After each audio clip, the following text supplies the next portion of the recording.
আল্লাহ বলবেন, জিব্রাইল যাও একটু দেখো, একটা মাত্র সেজদা দিয়েছে আমাকে, এরকম কাউরে পাওয়া যায় কিনা। বাটি চালান দিয়ে দেখো পাওয়া যায় কিনা। খুঁজে খুঁজে কাউরে পাবে না। আল্লাহ বললেন আবার দেখো, খুঁজে খুঁজে একজনকে পাবে। সামান্য ইমানের ছিটে ফোঁটা তার অন্তরে ছিল। আল্লাহ বলবেন, যেহেতু ছিটে ফোঁটা আছে, অনেক মায়ের খাইছে, ওকে বের করে জাহান্নাম থেকে বের করে একটা নির্ধারিত দূরত্বে রেখে দাও। রেখে দেয়া হবে, কিন্তু জাহান্নামের আগুনের লেলিহান শিখাতে তার গা ঝলসে যাবে। সে আল্লাহর ডেকে বলবে, মাবুদ তোমার কাছে আমি কিছু চাই না,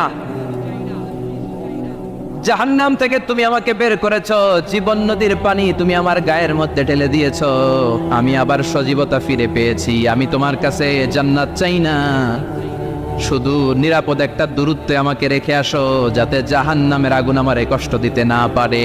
আল্লাহ, আমি কিন্তু তোমার কাছে জান্নাত চাই না। কি চাই না? কি চাই না? জান্নাত।